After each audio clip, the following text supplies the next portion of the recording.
Be the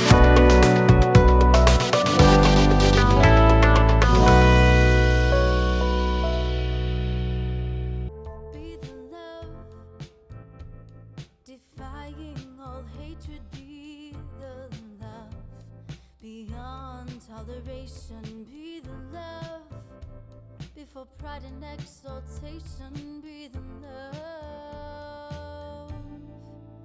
be the love.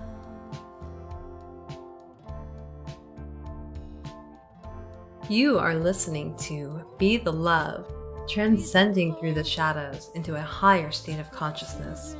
We are souls on the journey, opening up the conversation to heal, awaken, and connect ourselves and the planet to a higher vibration of love frequency. It starts with you. Everything you need is within you. This is your time. I am Stacy Musial. And I am Sam Fernandez, and we are your co-hosts at Be the Love podcast. Thank you for tuning in and ascending with us. Hop on board the Ascension bus. This is Adrienne Elise of the Supernova Soul Tribe. This is Nicholas David Mann. This is Dr. Brent Satterfield of Inner World Movement, author of Bringing Heaven Home. Hi, this is Dana Parker with Inner World Movement. Hi, my name's Steve Nabel. Here I am with Stacy and Sam on Be the Love podcast. Hello and welcome to another episode of Be the Love, transcending through the shadows. I am Stacy Musial. And I am Sam Fernandez. And we are your co-hosts and souls on the journey. And thank you so much for tuning in this week. And if you've enjoyed listening to our show, we would be absolutely so grateful for a 5-star written review on iTunes. Reviews really help the show become more visible and spread the word to others. And if it feels safe for you, I'd like to just begin to invite you to get centered with us. I'd like to begin by inviting you to take a beautiful cleansing breath in through your nose and out through your mouth, releasing anything that is keeping you from being present. And take another deep breath in through your nose, breathing in calm, peaceful, loving energy, and breathing out anything you are ready to release.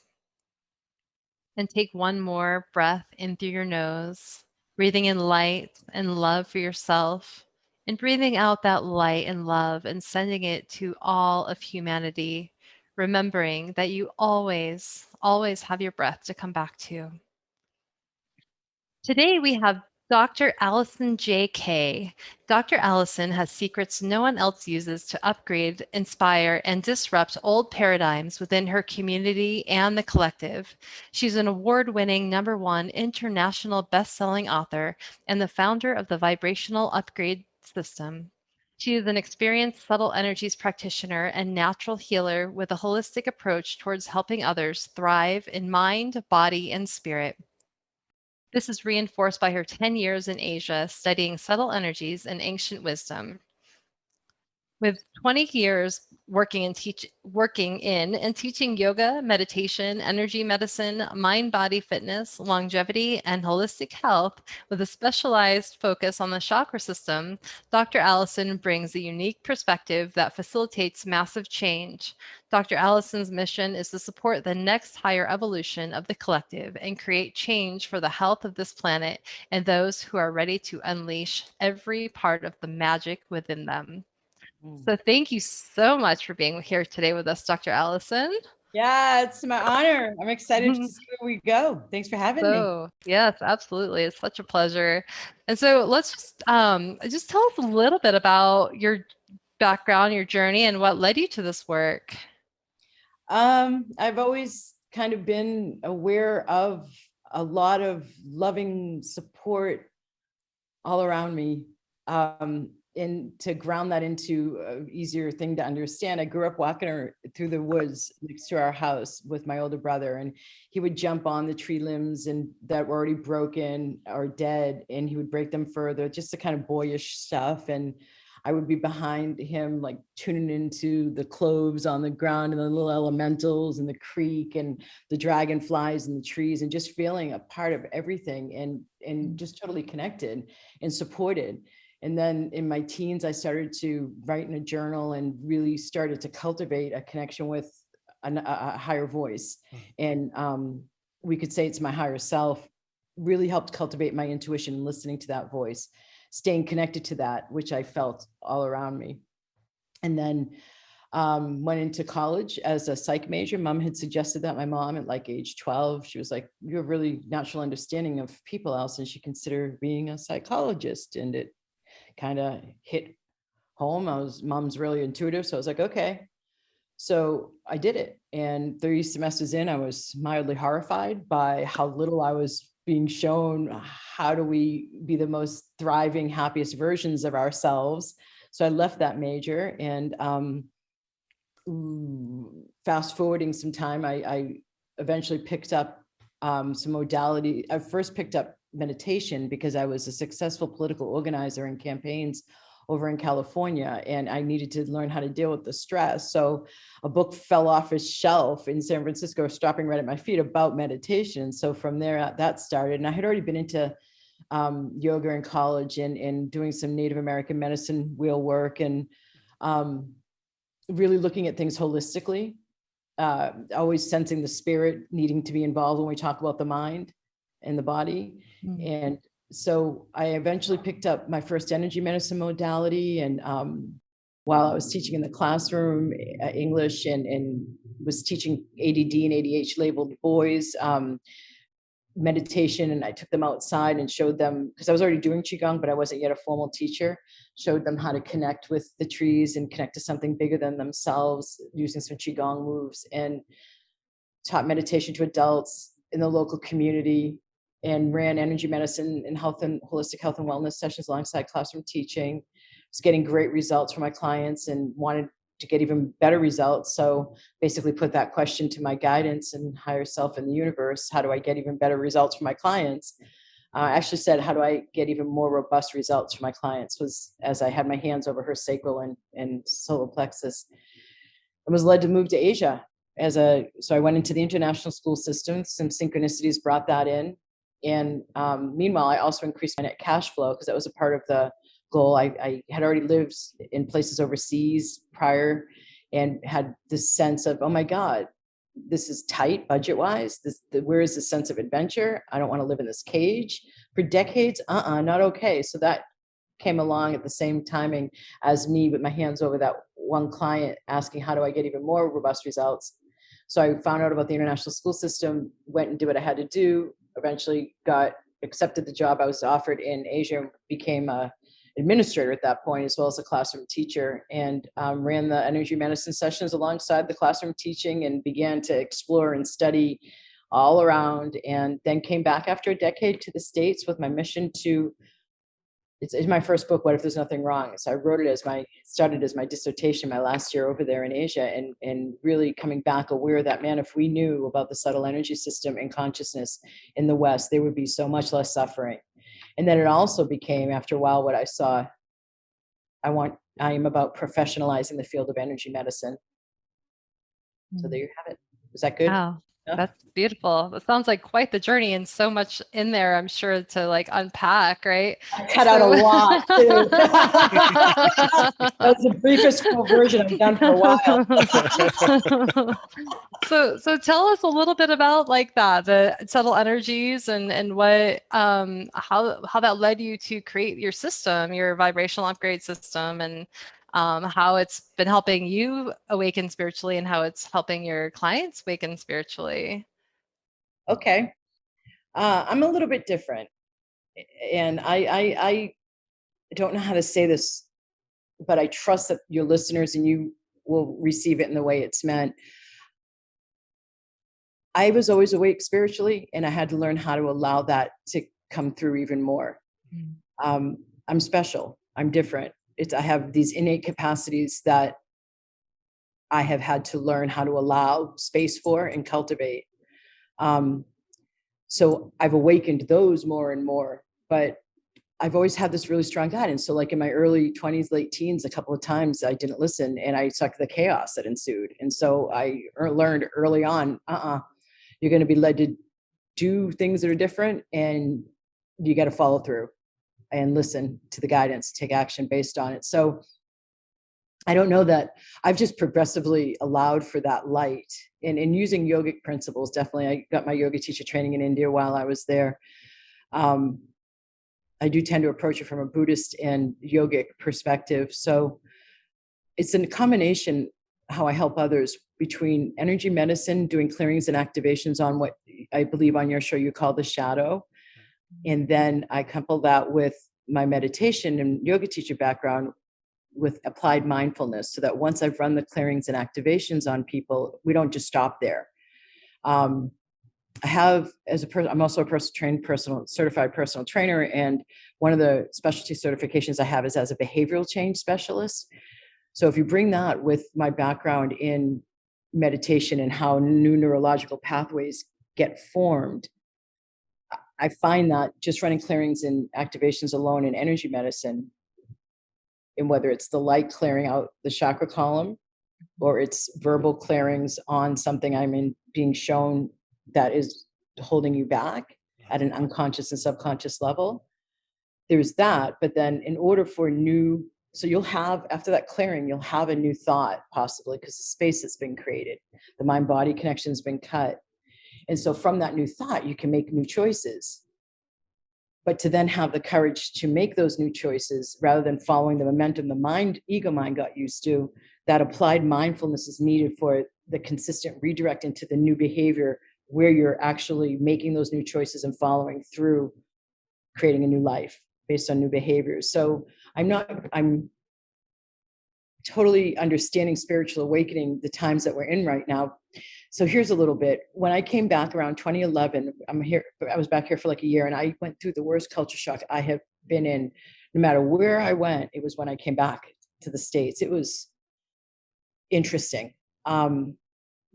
Landing back in here and working with people. Like, I remember one client saying to me, I just have to figure it out.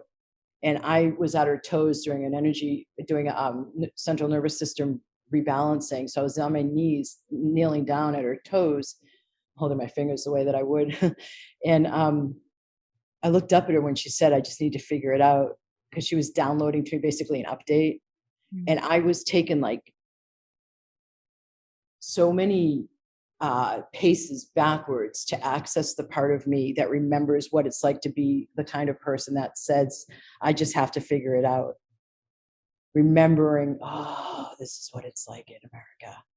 Mm-hmm. So when I say I went through the worst, it was phenomenal. So I'm back about a year and a half, and Voice America approached me to do a radio show based on the Mayan galactic alignment, December 21st, 2012. I wasn't doing anything in my business publicly out there with that. I was taking some VIP clients to the Mayan ruins in the Yucatan, but I didn't know why they approached me. But I said, okay, give me 48 hours, listen to my guidance. It was a huge yes. So I said yes. And for once a week for 2.5 years, I was interviewing specialists and scientists about the Mayan galactic alignment and what it meant, that December 21st, 2012 date, as well as the scientists who I quoted in my first book, What If There's Nothing Wrong, who had developed measurement of subtle energy and of consciousness and of the changes that happen from meditation practices.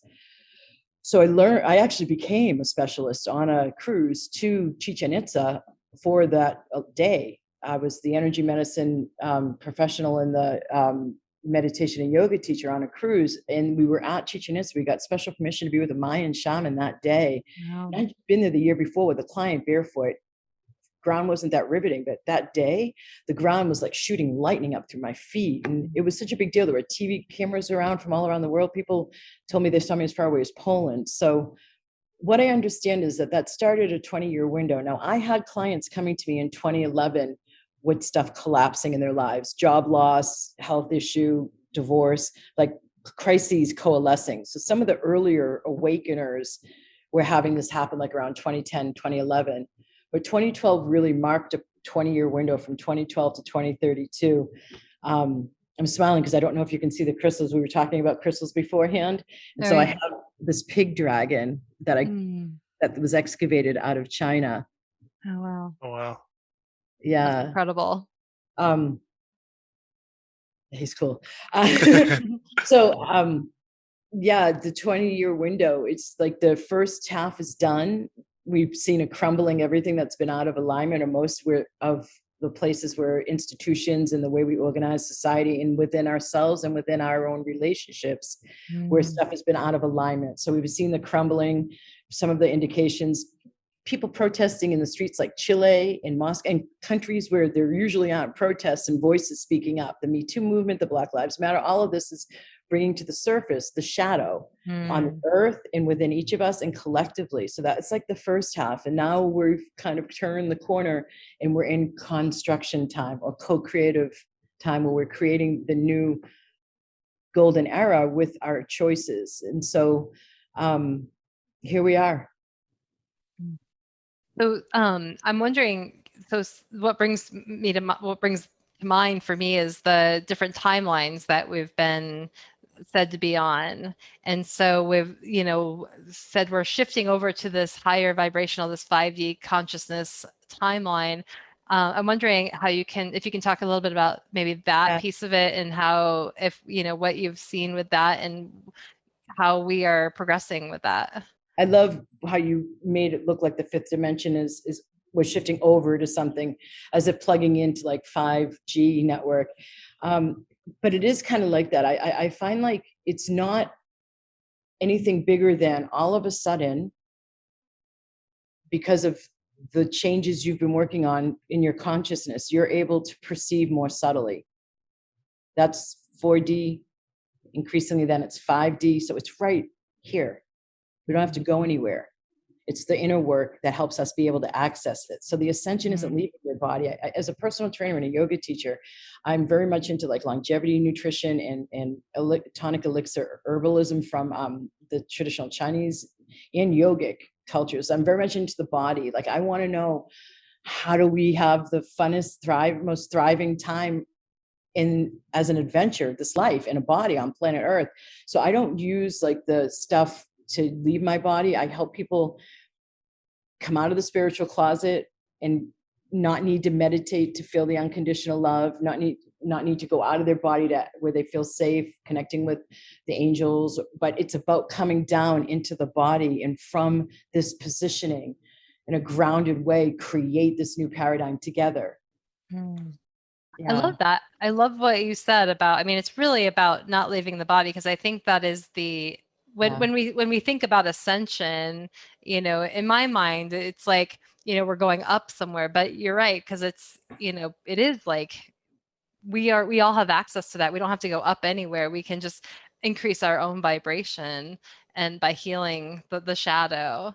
So I'm wondering, can you talk a little bit more about that, and then your work with the Mayans and how they see it, and where we're at with that?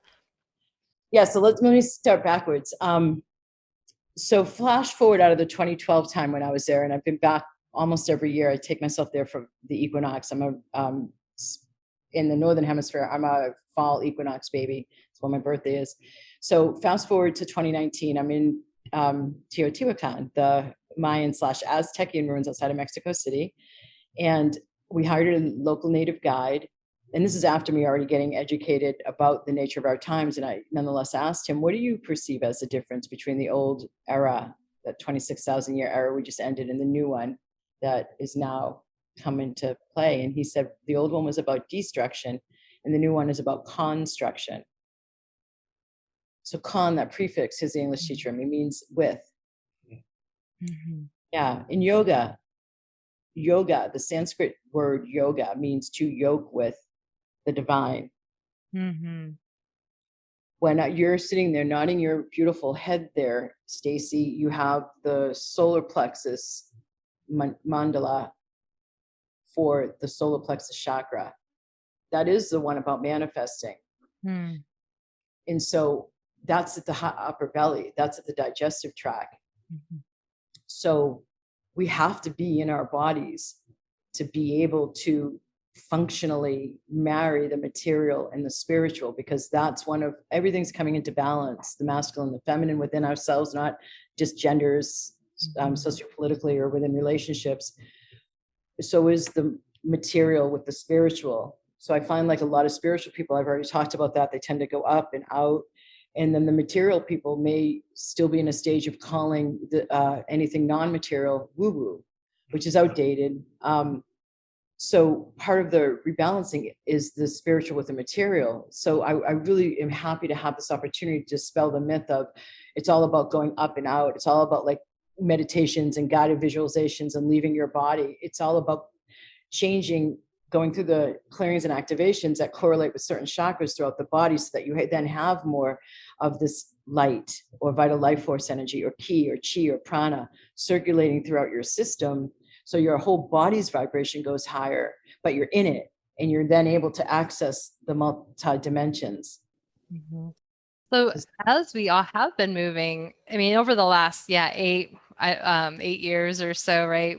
Since 8 or 9 years, we've been really, a lot of the shadows work has been coming up. I know a lot of people. I'm a psychotherapist by trade, and so I work with people a lot just on their own healing journey, and I'm just seeing certain patterns over the years as well. And so, but then I see it on the collective, and so in this big collective, like you mentioned, all these other things, politically and whatnot. And so if we're moving, it sounds like we've moved out of the destruction phase and in the construction phase, wondering, what do we need to know to do to help with that construction? Like, what are we working toward to construct as a collective and as an individual? I love what you just said. So the clearing, the purging, that people, I'm not meaning to make someone feel bad in the audience because they're still clearing. Sure. We all have our work by now.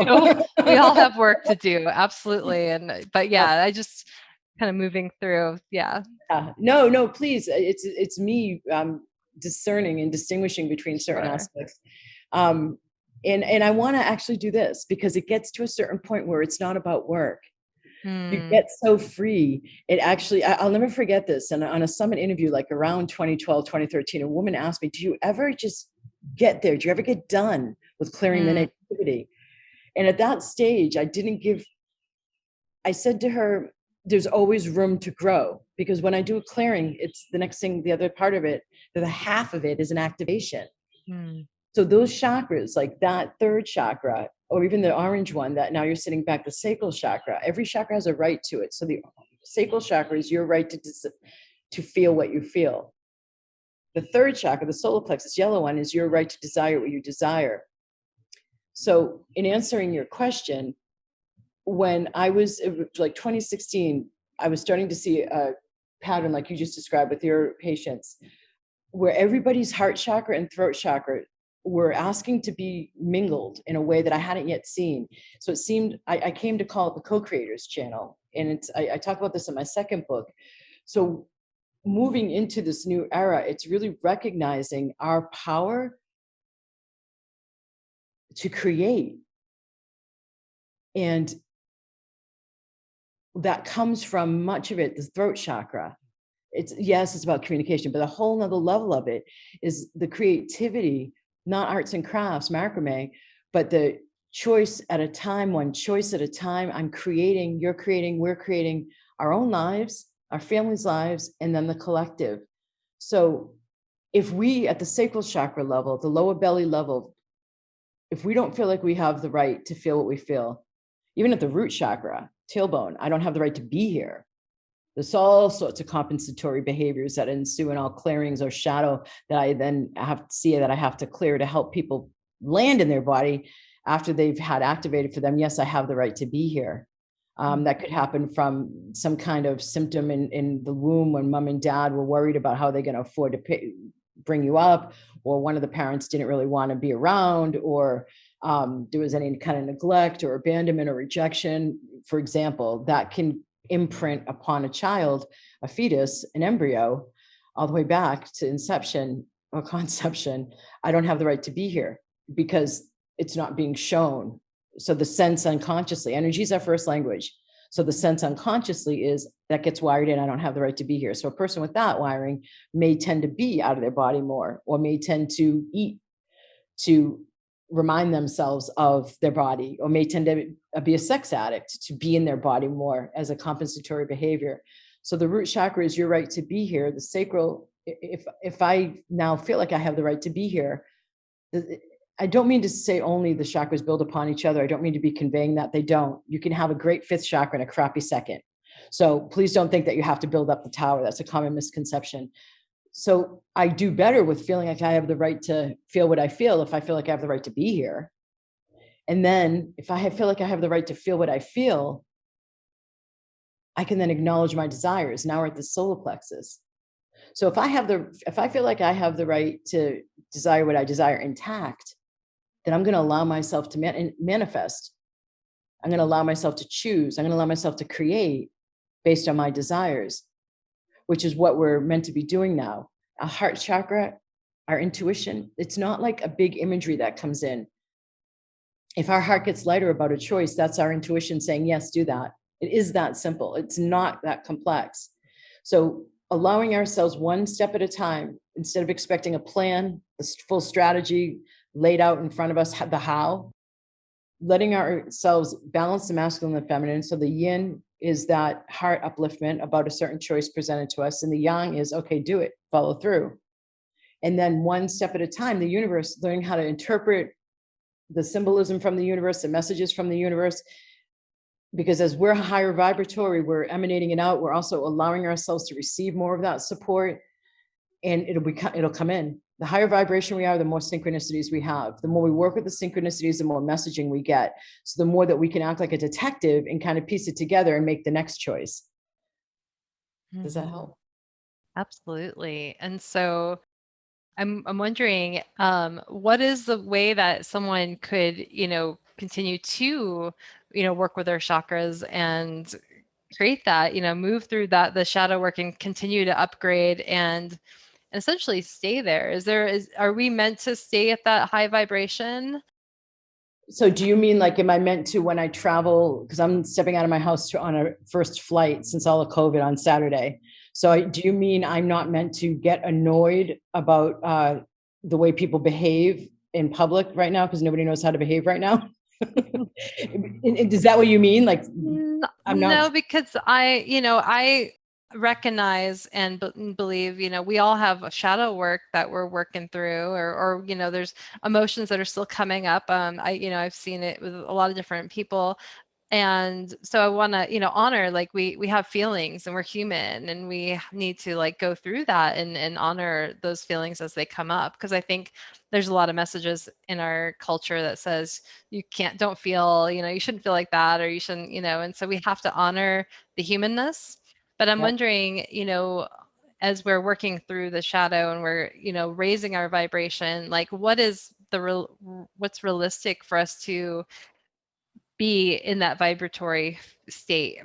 So it's acknowledging the potential for, wow, this is how it shows up for me. This morning, tech challenge, just dealt with it. Wasn't annoyed, didn't have a ruffle of a thought of damn or tss, or ch, any of that catching kind of like frustration. Just dealt with it, just stayed in the flow. It's typical with me doing that traveling too. I mean, I've traveled a lot, as you guys have too. So nonetheless, you can still, from a high vibration, observe the potential for annoyance in a situation like I've given the example of, but not embody annoyance. Mm-hmm. Yeah. So you do hit a certain point where the choice making, with the clearings and activations, we've created so much more detachment. So if 10% of our frontal lobe, that's the last to develop, right? That's why teens are so rebellious, the monitoring of ourselves, that's the last thing. But it's also where we hear our thoughts from. And it's only 10% at most of the thoughts that we're actually having that we hear. The rest of it's in the back of the house consciousness, as I've come to call it, the subconscious and the unconscious, is what you're meaning by shadow. But I don't want it to sound like all of that's in the head. It's not, because of the chakra column, in each chakra having a certain theme to it, depending on that unconscious belief or shadow belief, it relates to the corresponding chakra. So blockages, so that's how physical health gets impacted, by not clearing yourself and having the vital life force energy. Listen to that, vital, that's life. life force, energy. That's the translation of chi or prana or ki from Reiki. So by having more of the clearings done on you, more of this back of the house consciousness brought to the forefront, you're going to be able to make more conscious choices, as well as those clearings cut the mind-body connection or the automatic triggers. So you have more consciousness at your disposal in a moment to make a more conscious choice. So in that detachment, you can then have the ability to do what I just said, observe this potential here for annoyance, but not embody it. And so we work that detachment increasingly. We work that release of the back of the house consciousness increasingly, so that you actually have way more presence and way more consciousness at your disposal to make more conscious choices that are lighter. You have more consciousness. We can interchange here in this example only consciousness and energy. So the light and enlightened energy. So light has an intelligence of its own. When I'm training my vibrational upgrade system practitioners, it's a beautiful thing to be able to tell them, so that as they sit at the head of a client or they start a distant session and open up at the crown, you may see their knee twitch and they've come to you for chronic back pain, for example. And you wonder, and they're talking about pain at their knee when they haven't said anything to you about their knees, because the light has intelligence inherently of its own. God bless the divine. It sounds like a weird sentence to say, but like, thankfully, we're not responsible for that. The light has that innate intelligence. It knows, sorry, there's a little bit of lawn maintenance happening here, right outside my window. So the light knowing what to prioritize, we don't have to make that decision. We just have to allow the light in as a practitioner. That also, the more awakened consciousness we have here, the more light or consciousness we've freed up. That means also it implies that it's the more divinely guided our choices are going to be. So is this something that, oh, go ahead, sorry. No, I'm sorry. It was just, so we're creating from our higher self more. And so then that's how we're going to create that higher.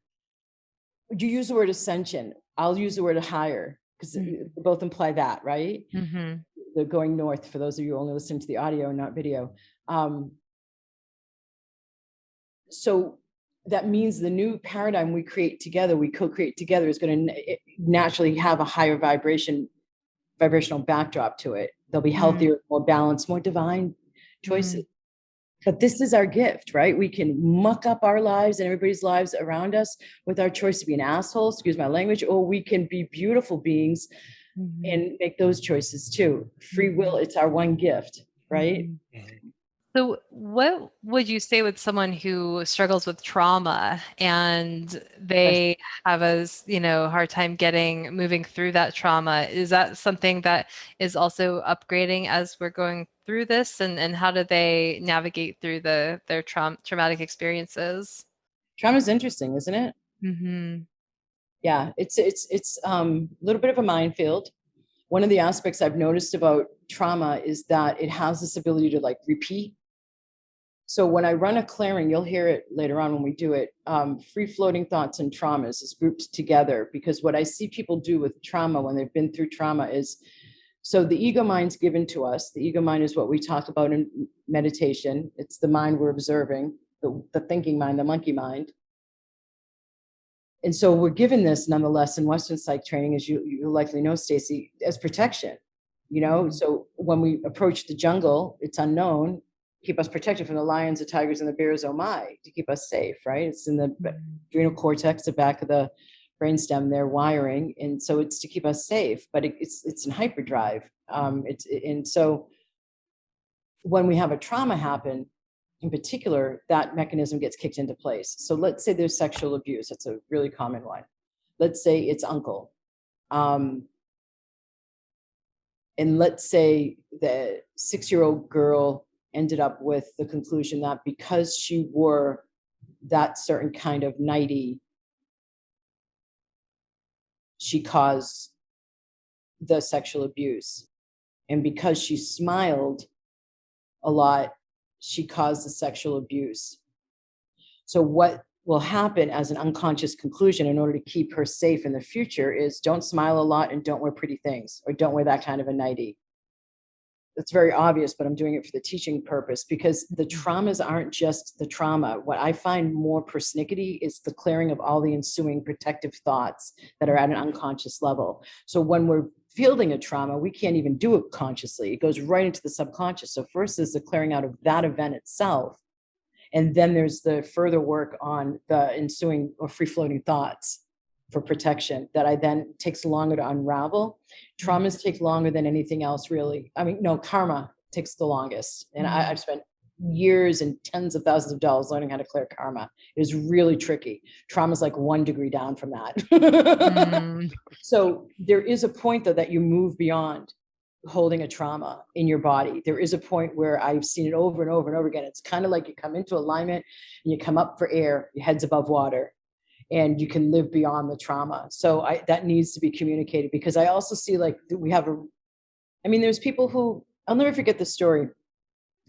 A woman comes in to a luncheon and she sits down at the table and announces that she's an incest survivor to everybody.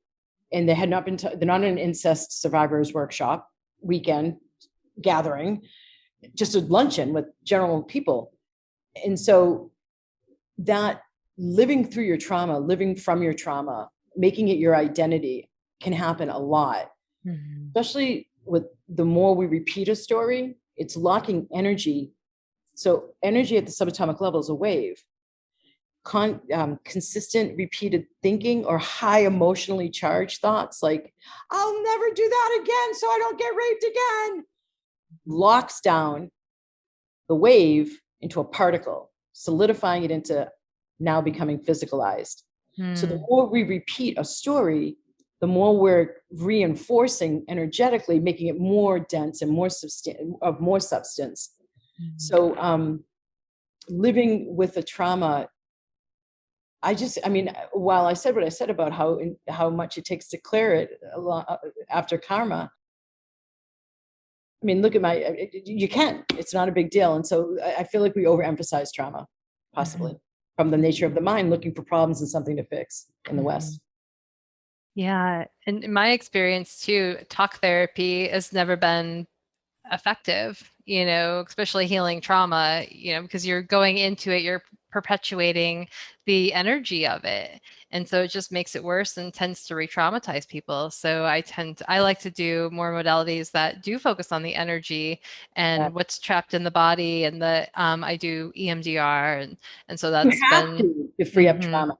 And Stacey, I'm so grateful you said that. I didn't want to say it to you as a psychotherapist practicing, because that's one of the reasons I left the psych major, because I saw what talk therapy doing that, and I don't find it effective. In order to effectively clear trauma, you have to go beyond that talk therapy. Absolutely. Absolutely. Yeah. So tell us a little bit more about your process and helping people, like bringing in the light. It sounds like you do a lot of activations and clearings. Is this something that people can do on their own, or something that they need to come to you for, or one of your people you're training? All of the above. I start out doing it on them, and then if it's a fit and they want to, then they can learn how to do it on themselves and then on others. Okay, so tell us, how can we open up ourselves to increase that receptivity and the light and the power to create what we are truly desiring through that healing work? So here's a concept that will be a good walk-away tool for your audience and y'all, if you don't already know it. The yin yang, right? So there's a qigong move that I do a lot to show the concept. I'm going to put the crystals down now. It's called pushing and pulling of the wave. So you step forward. I even describe this in a few of my books. And your palms are facing away from you. Your elbows are bent to your side. Your arms are, but they're out in front of you rather. And then I've stepped forward. Now I'm full extension forward. Drop at the wrists, so my palms are now facing my body, and now I pull back, stepping and leaning more on that back foot. So when we're making things happen, when we're going for goals and targets, that's yang. This is yin, the pulling back, the stepping back. If we're all about stepping out and taking action and being a problem solver, which is considered a good thing and we value here, right? We leave no room for anything to come in. Just sheer energetics alone. We need to leave room to allow ourselves the space in front of our heart chakra, the key to receiving. We need to leave that spaciousness so that something can come in. And then there's activations to do to increase your receptivity, to increase your allowing, to even increase your magnetism, because the heart has 10 times more electro and magnetic activity. This isn't the right number of the brain. So the brain fires electrically all the time, central nervous system, but the heart has a magnetism component as well as the electricity to it, physically and metaphysically. And so that equates to more magnetism. The quality of magnetism, magnetizing to you what you desire, is a really advanced skill after you've opened up to become more receptive and allowing yourself to receive. Then it gets to a point where you can use this as the heart chakra as a tool to pull towards you what it is you're desiring. And so the higher your vibration is, the more that will sing out. So perhaps like as you are getting ready to action something out or problem solve, you could ask yourself, what if I didn't step in here? And then see, maybe somebody else with even a better solution would come in. You would save yourself some energy and you'd be nurturing yourself a little bit. You'd be increasing your receiving just by making that different choice. And it gives space for others to step up. So tell us a little bit more just about how your vibrational energy, the upgrade system, can assist someone with bringing that in and becoming their true authentic self. I know it's kind of a keyword, that people are using right now, but what does that mean, and how can we shift into that to bring that in? I think that the whole thing about authenticity is because we're going through humanity's awakening times. And so people want to awaken to who they truly are. And implied in that, right, is no longer listening to the false self, the ego mind thoughts that we hear, So, I mean, even just implied from the concept of meditation, which is 5,000 years old, if they can teach a concept to observe our thoughts, that means we're not our thoughts. So it seems like what this is really about, when people use the word ascension and shadow work, it seems like it's how to, his Buddhist and yogic terms, how to come out of letting your life be dictated by habitual patterns in the ego mind and allow for your higher self to come in more. So that yoking with the divine. So how can we do that, you're asking? I don't want to say that there is no quick fix, but there isn't. I mean, this is a whole bloody spiritual path or enlightenment path that yoga talks about, that people go into ashrams and caves for decades. So it's to really get free and live your life from this elevated perspective. There's time that needs to be invested, not a 5-minute video about listening to a singing bowl, balancing your 5th chakra. As much as I'd love to say that, but as much as I have to remain in integrity. So finding your authentic self, I don't even feel like it's finding. I feel like it's uncovering. It's like getting rid of the falseness. And so clearing out the shadow, or clearing out the unconscious and subconscious locked down traumas, because if your uncle perpetuated sexual abuse on you, that's less about you and more about him. So clearing out where you've been at the impact of other people's choices, recognizing karma. Okay. I'm also different than other metaphysical teachers and leaders, because I don't believe that I believe there's randomness. I don't believe that everything that shows up in our lives is because we have called it in somehow because of our vibration. There's at least 10% randomness, and it is just that you were in the wrong place at the wrong time. It's not that you were meant to have an accident or because you were angry. So, I mean, you could look at it like one of the metaphysical interpretations of what does it mean when I have a car accident? It's because you've been angry. Well, if you're angry, that means you're fueled by a pushing in the thoughts, and that means that you're not open and aware and observing. And so you might make a mistake that leads to an accident. So this idea of like being responsible for everything in our lives, it's a weight, and it's not right. It's not accurate. Karma also kicks in at certain points in people's lives where it just is time for that.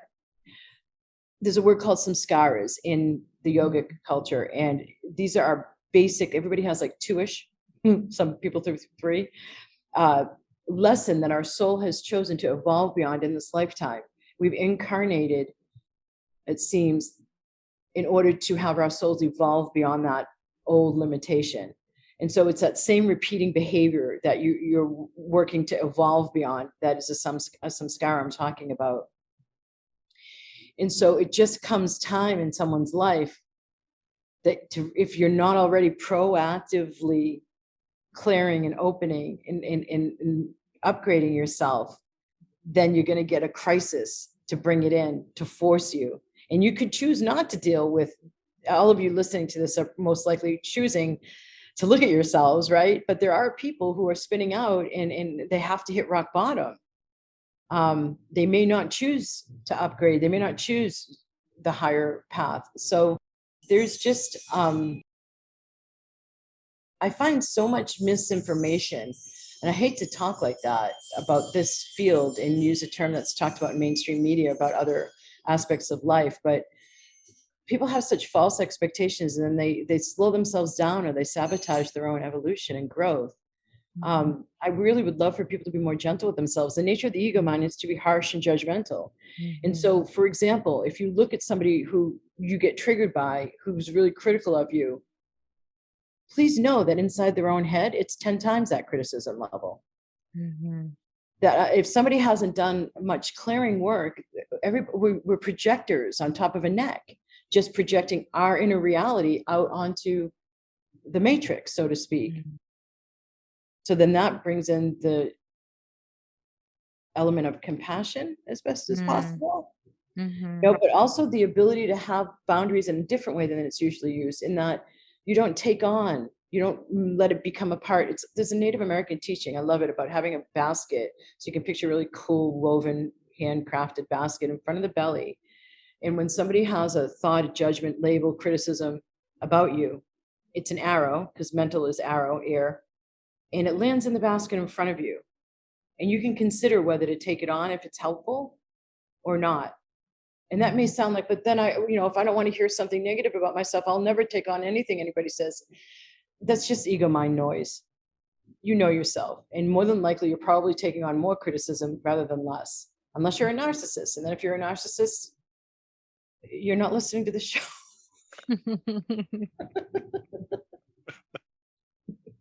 I agree. I think It's a good call. Thanks, Sam. Were you gonna say something, Sam? Yeah, so I don't know, I've just been listening to this conversation and just kind of absorbing everything, but something that you just said, it was a very fresh perspective, I think, of spirituality as a whole.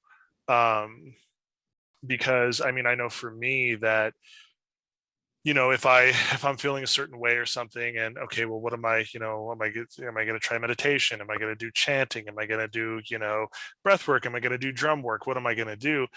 But by that time, it seems like that the ego mind has already taken over. Like, okay, I'm going to do A, B, C, or D, and I'm going to do them in this path, in this way, and I'm going to get this result from it. And like I said, for me, that's kind of how I operate spiritually, unless I just kind of let go. There it is. Right. So hold on a second, Sam. Sure. I want to I just got burned. First time I've ever been burned before. No, that's a shift. That's to indicate a shift, not a burn. No, not a burn, just the sound of the horn. Burn, burn, burn, burn. Anyway. Yeah. But yeah, and I think, maybe it's more prominent in the Western world. But when yoga started to become mainstream, it became mainstream being advertised as a really good workout. And you might get some additional benefits mentally or spiritually, but the main thing that why you should do yoga is it's a really good workout. Or with meditation, you use meditation to quiet the mind, and for a long time, I believed that, and I would get so frustrated when I just couldn't quiet the mind. Louder. Yeah. Yeah, and it got louder, exactly. And then I learned that no, meditation is an observance of the mind. It's not a quieting of the mind, you know. And once I learned that, it was like, oh my God. So yeah, I can sit here, observe the thoughts, and that's okay. I don't have to try to shut my brain off, because it's not going to happen, you know. It's an impossibility. And so yeah, so I, you know, the times where I feel the most connected is when I'm out in nature and I'm just walking for the sake of walking, and I'm smelling for the sake of smelling, and seeing for the sake of seeing, and there's no destination in sight, even though yeah, eventually the hike will be done, but I'm not waiting for that moment, you know. I'm not bummed out because that moment's coming, you know. It's just and like I said, it's like letting go, and to me that's, you know, being in the moment. And another thing that you said that really resonated with me as well was the, and Stacy kind of touched on to it as well, but was the not having to go out to ascend. You know, we're in these bodies for a reason, you know. We have these minds for a reason, we live these lives for a reason. And why are we trying to escape those things to try to get more connected with the divine that put us here in the first place, you know? So for me, it was just, you know, like I said, I was just absorbing and listening to everything, and those are kind of the notes and the, you know, the big things that came in through me. But I think it is just really cool, and I really love your take on it, that yeah, it's not about leaving, it's about getting deeper in, you know. So I don't know, I just thought that was really it's great, your feedback. Thank you. It's ironic, isn't it? The divine seems to work with that divine sense of humor and those ironies, like the examples you just gave.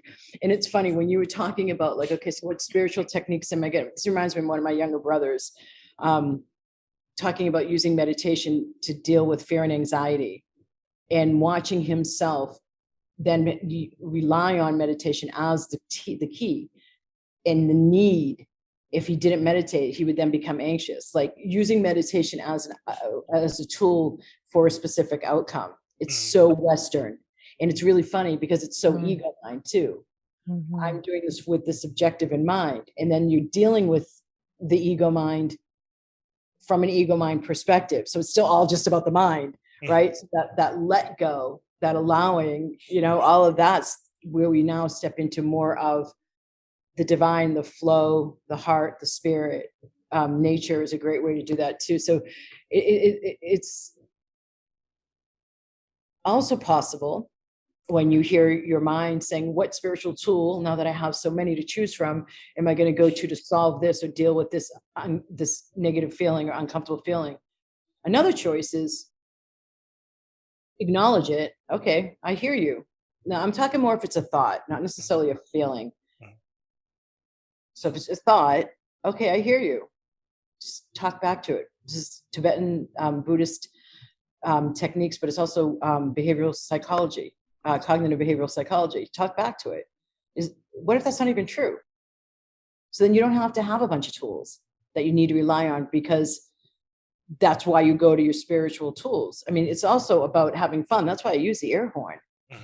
I mean, that's a great measure for a good mentor or teacher in the spiritual world, really, is their sense of humor. If they have a sense of humor, that kind of proves they've done some work on the ego mind to, you know, quiet down the seriousness that the ego mind is so resplendently rolling in all the bloody time, you know. And part of that seriousness is, this is a problem, I have to fix it. What if it's not? And then if it's a more embodied feeling that you're uncomfortable, you're not feeling up, there's something that you need to pay attention to inside and listen to, sit down and write. Sit down and talk to it. What are you trying to tell me? What do you want me to know? Put your hand on your lower belly. Go out in nature. Ask, you know, hey, guidance, talk to me. What is it that I'm seeming to want to avoid? Or what are you trying to tell me with this uncomfortable feeling? You go either, what I'm saying is both of those examples, go in, address it without having to fix it with spiritual tools, because that's still the ego mind being the ego mind. the spiritual tools that are good to uplift us and helping us to feel happy and joyous, not just as like ways to come out of anxiety and fear. And we've been framed it in the West. You brought this up, both of you did, like in the yoga studios. When I came back, I asked my yoga teacher in India, in the shala, I'm like, what do you see us Westerners mess up the most when we go back to the West with yoga? So in the typical Asian inimitable indirect style, he says to me, after a couple of moments of thought, anger stored in the hamstrings. That was his response. Okay, Lily, thanks. I got to work with that. But I mean, both went, okay, I get it. And so then I came back here, and the first yoga studio I worked at, she had me come in almost like the spiritual yoga teacher. Even though I'm trained in Ashtanga and I'm a personal trainer, Ashtanga is the most athletic version of them all. And by the way, the guy who created hot yoga isn't even allowed in India anymore, because it's not meant to be just a workout. The body postures are one of the 8 limbs of yoga. The mind and working with the consciousness are 5 of the 8 limbs. The breath work you started the show out with, pranayama, is one of the limbs. So when this woman had me be in her more Pilates-based studio, which I also taught and did, the spiritual component of teaching the Ayurvedic component and the chakra component to in a yoga teacher training when they would happen. So I was tired of that, and I went to a new, more spiritual yoga studio. But the idea that yoga is actually opening a chakra, every pose is built around opening the chakras. That's why you leave feeling, if you're not doing hot yoga or a workout, that's why you leave feeling refreshed and more balanced, because you just opened up chakras. So again, it's that idea of I'm using this for an outcome, and I'll do that too. Like I won't, like the idea of when people go to a yoga studio, I will go to a restorative yoga class. I will let myself take this restorative yoga class, and you end up in the one that's the flow, the vinyasa flow, so that you get in the workout for the results of the cut and the muscles. I'm guilty of that. You know, like this can't be as useful. What do you mean relax? I don't have a goal in mind. Oh wait, relaxing is the goal. Yeah, but that's a waste of time. Let me get something done. Well, and I think that is also our Western culture of doing, you know, and being more active, because we, you know, resting, that's, you know, too yin for like a lot of people. And so we're sleep when I'm dead. Yeah. And so it's really, important to look at that. Like what does our body really need? Not what does our mind need? Because our mind is going to tell us, you know, a different thing every time, you know, but what does our body truly need? And so you mentioned just yoga for doing, you know, opening up the chakras. And, you know, I think that's a great practice to do. I actually went through my yoga teacher training a couple of years ago as well, just because I wanted to dive deep into that and bring it into my psychotherapy practice. But I'm wondering, are there certain tools that people can use? Like, so there's yoga, there's, what other things do you recommend that people can use to say clear their chakras on a daily? Because it sounds like that's the practice, is doing it on a daily basis so that they can continue to upgrade. I think, if someone had some tools, what would you recommend for that? So what I have seen work is my chakra attunement audio series, frankly. This is not a marketing plug. It's answering a question. Sure. Yeah, absolutely. Let's hear it. So it's on my website. There's the chakra attunement audio series, and you can look at the key traumas, the physical, mental, emotional, spiritual causes of blocks for that particular chakra, and self-assess. Underneath each of those self-assessment tools is a little 2-minute clip of me doing a clearing and activation for that particular chakra. People have bought that chakra series and have continued to use it now 8 years after it was created and still get results from it. So if you want not only to clear, and just today, again, right between the last interview and this interview, somebody in my signature program, Magic Manifestation and Money Flow, using the chakra series, she said, Dr. Alison, I'm finally having it happen. I'm finally hearing new things on the chakra MP clearing and activations MP3s. And it's one of the most fascinating phenomena to this work. I love finding this out because it's proof of the blockages don't allow you to hear or see certain possibilities. But then once we've cleared the layers above it, now all of a sudden you've been listening to the same bloody MP3 for days, for 30 days. And now all of a sudden you're hearing it. It's always been on there. It's so fun. I've had so many times people said, Dr. Alison, has this always been on here? But you're finally ready to hear it. So you can observe the phenomena at play that I teach about yourself, and then start to have a whole new level of understanding. So as you're working through that, you're working through the layers as well. So each layer might be released in a different way, and then you finally hear what you need to, or finally experience what you need to. But activations too, like the allowing, the receiving, all of that I've been talking about is the fourth chakra. If you want to empower your ability to co-create, it's the fifth chakra. You can go to the series and see it on my website, but it's not just clearing though. It's also activating the capacities at each chakra. Like my second book's title is Vibrational Upgrade, A Conspiracy for Your Bliss. That third chakra, that beautiful yellow one right above your head, it's joy is there, inner child is there, the aspect, as I've already said, for manifestations there, it's the power to go out and manifest. That chakra gets happier and more open and activated if what we're manifesting out in the world brings us joy. That chakra doesn't have so much health and is more closed down when what we're focusing on manifesting out in the world does not bring us much joy. Another way to look at that is we are designed to be happy with our day-to-day life in our job, in our work. And if we're not, we're going to not maybe necessarily have such a strong digestive tract, because that's what the third chakra is at the beginning of the digestive tract. We may have gastric upsets. We may burp a lot. We may be more anxious. We may be less childlike and playful and joyful, which is more obvious. So it's not just about, the focus always tends to be like on, there's something I have to get rid of, there's something I have to clear, there's something I have to fix, there's this whole level of like, we're designed for bliss. Our systems, our God-given systems are divine to help show us how to thrive. And it's almost like I seem to be doing this work to help people like get out of the way of that. Absolutely. And so that sounds like a really just beautiful process. So, and we will definitely put your links in the show notes as well. So if anyone needs to, so they can access that, sounds like a really powerful system. I'm wondering. Hold on a second. Let me give you one yoga pose that I think is helpful in asking you the question that you asked. I love the reclining goddess pose. It's a really good one to teach allowing. So the reclining goddess pose is feet are your legs, you're laying down, your legs are out to the side and your feet are touching at the soles. So your legs are forming a diamond. You're touching your shoulder, you're rolling your shoulders back on the floor. So your back is flushed against the mat and your arms are out as if in corpse pose. So you could also go to work with hip opening in the sacral area, which is that second chakra. I have the right to feel the way I feel, but the pose itself really induces allowing. Is apply gentle pressure, because guys especially have a harder time getting their knees close to the floor. So if you have pillows under each knee, that helps. But you could also apply gentle pressure on the inside of right above your knee, on the thigh muscle more than on the knee. And just gently guide that area open even more.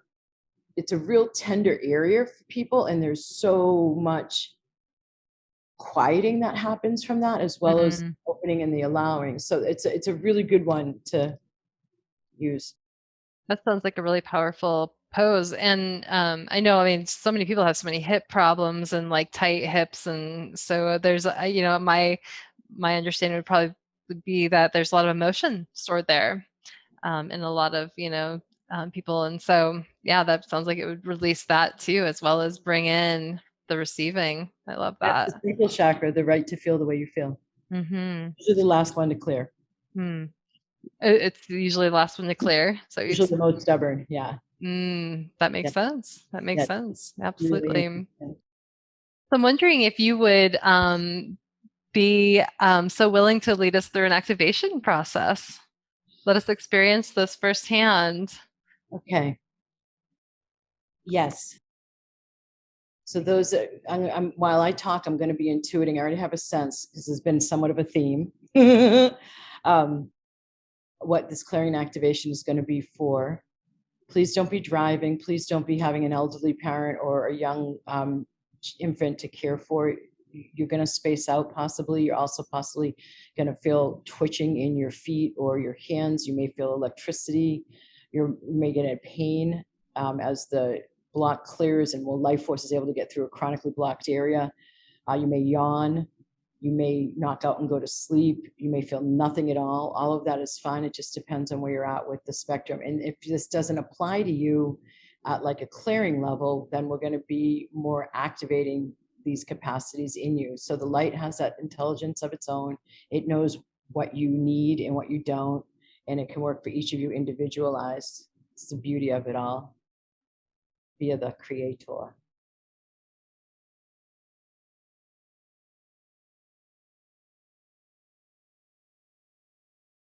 There's something I'm sensing around more of that, less fixing and problem solving and more allowing for your own innate brilliance. How does that feel to you both? Feels good. Sam, Yeah, it's that's actually something that I've been struggling for a while now, is to, you know, give myself permission to kind of be my brilliant self. Yeah. yeah. Yeah, okay. Yeah, I mean, I intuited that. It wasn't just me going into thoughts. The problem solving, we talked a lot about the fixing. And it's interesting, the interview I just got done with a man, and he too was having blockages around moving into allowing himself to shine more and be greater. We talked about that already. That's like the bottom line. People are just scared of their light. Mm-hmm. Okay. I know I struggled with that myself. So let's go more in that direction. The receiving and the allowing feels a little, this one instead, if I did more of the allowing yourself to be as bright as you possibly can, as brilliant as you possibly can, that's higher. It'll take you guys through more clearing than if I did the allowing rather than problem solving. So let me see what I can include. Okay, so I'm going to be silent for just a moment while I get into the requisite space to do this.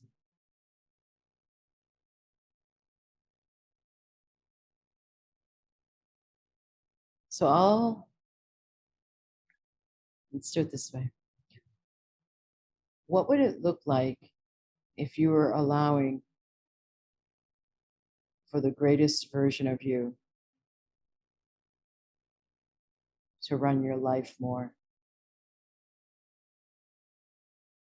Anything and everything that does not allow for that, are you willing to burn up with the flames of transmutation? So you'd want to say yes out loud to invite the energy in. Yes. Yes. Going right to karma. So any and all karma as appropriate. That's in any way causing you to shut down or sabotage or step back from letting yourself shine and be as brilliantly and brilliant as you possibly can. Burning all of that karma up as appropriate.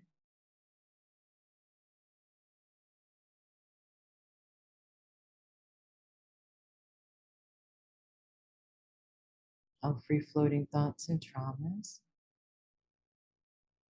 that have in any way contributed to, created, or perpetuate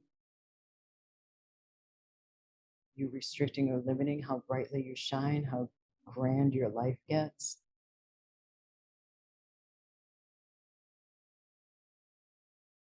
How great you let yourself become, burning all of those free-floating thoughts and traumas.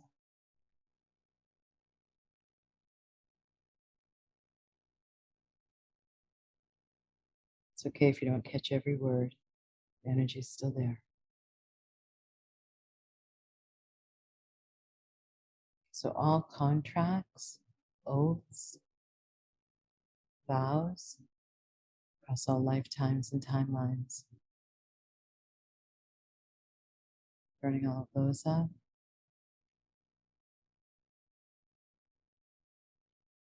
All imprints from your parents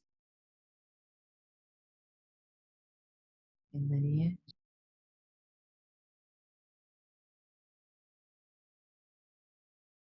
All conditioning in the trance of the masses.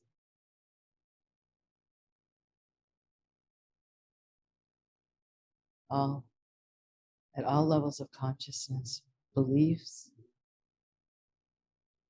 evaluations, judgments, expectations, and projections you have that are in any way limiting you stepping into more of your greatness and shining as brightly as you possibly can to create the grandest, most flourishing life now, burning it all up now. Anything and everything that inhibits or limits or restricts that with the flames of transmutation.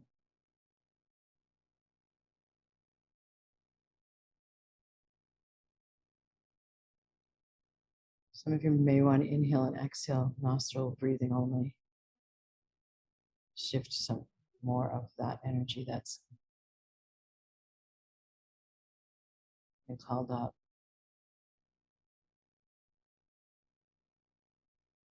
So I'm seeing a lot of tightness around the throat and the neck getting cleared.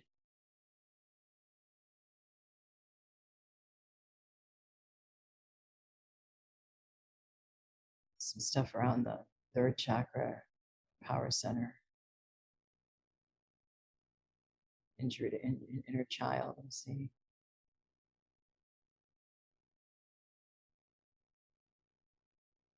Fear. Just raw fear in the face of some threat. It's getting cleared. There are also contracts I saw.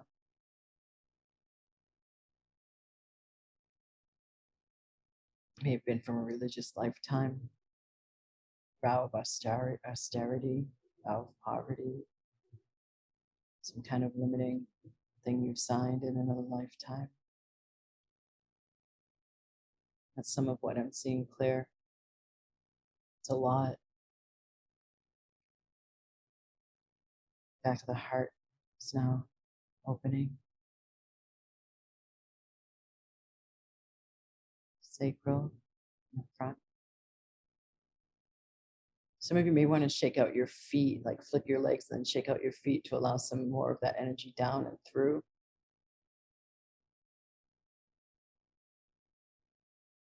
I'm going to go ahead and activate the upgrade now. So any and all latent keys and codes and ancient wisdom within you,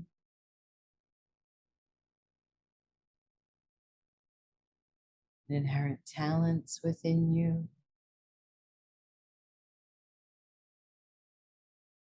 and any and all blessings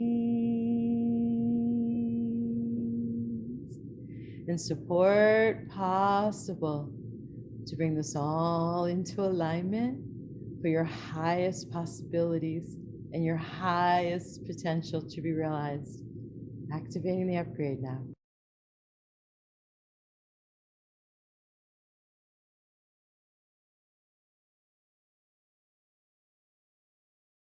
So you guys come on back when you're ready. There's a lot more that goes on than it seems. I felt that. Yeah. Such a very powerful energy. I felt just some clearing, some releasing, and then just like my vibration just felt like it expanded Excellent. outward. Yeah. A lot more happened afterwards too. And some of you may want to listen to that, like this one clearing. Daily. That was beautiful. Thank you. Yeah, Love it. my third eye's vibrating right now. Cool. So I definitely felt that. Yeah, I felt a tightness in my solar plexus area pretty much the entire time. That's starting to fade now, but yeah, I just feel a little right up there on the third eye. Opening. Yeah. And it always seems to me though, whenever I work with chakras, the first one to open always seems like it's my third eye, because I always feel warmth or vibration there before any other place. So some people are more clairsentient. Intuitive information comes in through feeling, sentience. Some people are more clairvoyant, seeing. Some are more clairaudient. So you might be more heavily the clairvoyance. That might be your primary power, but they tend to be a spectrum, and we can access all of them. Just if we have one strong one, it doesn't mean we don't have the others. Right. Mm-hmm. So your solar plexus, I knew one of yours. It felt to me like it was both of you with the inner child. You asked about something about your power, like how do you let yourself step into more of your greatness? Well, that would hit the third, because that's the power center. Yeah. Right. Yeah. So it's good that you felt the contraction. So really what you may want to do to activate it even more rather than only clear it is listen to that again. I don't want to say you just only cleared it, but the contraction shows clearing and then it released. So there was also the activation received. But if we have more clearing to do, it seems like there's a little bit less room for the activation. I don't want to say we get no activation, but if you listen to it, it'll help further along. Maybe you'll go into contraction for the next 5 times you'll listen to it. And then by the 6th time, there's a totally different response. And peeling back those layers. Yeah. You make room for that, the activation, the new energy. You look different. I do? Yeah, you do. Does he look different to you, Sam? In what way? Brighter? Softer? Brighter, softer, and like a little more like a little girl. Like more in not that you didn't look pretty before, but like you look prettier now. Your cheeks are fuller. I was gonna say that you looks like you have whatever those beauty filters are for like your cell phones, you know what I mean? Really? Because it does look like it's weird when you mention it, but yeah, it was softer in the face. Oh, I'm not saying that you have a rough face, but it's like you got a little bit more of like it's like a shine and like softer, almost like I want to say like an old French painting. Oh, interesting. The woman in an old French painting, how the features are just so soft. You know what I mean? Kind of like that, if that makes sense. Interesting. I wonder if there was like just the shift of energy did something. Yeah. I mean, I see this a lot, actually. Yeah. It's happening. Yeah. That's pretty wild. Cool. Magic right before your eyes. I guess so, right? Yeah. And we Power can also television. use it like a natural facelift. Yeah. Right. Apparently so. It's magical. And to think that we really are sovereign beings, that we can create this for ourselves, right? And we can use your tools, and we can but we can, when we tune in and really shift and upgrade our energy, it heals so much. Yeah, I want to, there's so much possible is what I hear you saying, right? Absolutely. I find myself wanting to make it okay. Stacey, I hear, you have a practice with patients, and that's beautiful. Obviously, I have a practice with clients, and that's beautiful. And I find that sometimes people stop themselves, and this is by no means marketing. The reality is that you can't get there alone, because they're unconscious and subconscious. You do not consciously know what you need to clear. It's the nature of the game. So at some stage, getting help and support through that is going to speed up your results by at least a decade, depending on who you're working with, frankly. So I don't want people to feel like they should be able to do this all their own, or cheaply if they just listen to the right videos and do the right yoga poses. If you took a certain chunk of change and invested in yourself with somebody who has enough testimonials to prove that what they do works, and they get your back looking at what you can't get to, that will jumpstart you. And so I just want to say that, because it feels like a lot of people there's so many people out there offering their work now, right? And so people may be withdrawn and not taking advantage of it, or maybe ashamed and think that they should be able to do it themselves. And that's the way yoga is presented. And there are patches when you're just getting somebody else to get your back. Yes. And I totally agree, because I don't think we're not meant to do things alone. And when we are working with somebody, they can see our blind spots. Totally. And so, it does help to have that energy, or the support of a worker, an energy worker, someone like yourself. And then there's those other things that, they can do on their own as well, in between. Alongside, yep. But I definitely agree. Yeah, like I just as a side note, I'm really excited. I'm actually going on Sunday. I'll be going to a Joe Dispenza advanced workshop for a whole week. And it's going to be nothing but like just meditating and going into the quantum field. And, but it's, his meditations have, been like a real powerful source for me, along with all the other tools that I've used along the way to get me to where I am. So I know I've been supported by people like you, and just like, and that's been part of my journey. And so Totally. it's, Yeah. I think we really do need to absolutely have that support also. And it's just a nice gift to give yourself too. Like when I have two different business support people, and they're not running energy medicine on me necessarily. They're instead like just helping me do some receiving. I mean, that's like such a great gift to me in and of itself. And if there's a great idea that comes through, excellent. Absolutely. And that's sometimes where, I've gotten a lot of my downloads, is by being activated by other people's like things, symbols, or maybe their energy that working through me. And I, received a lot of different things that way. So absolutely. Yeah, there's keys. Like if you hear that activation part, keys and codes and inherent talents and talents within you, I know that I've designed my system in such a way that I am asking whoever comes into contact with me has their keys and codes and inherent talents activated. So it's a part of my field.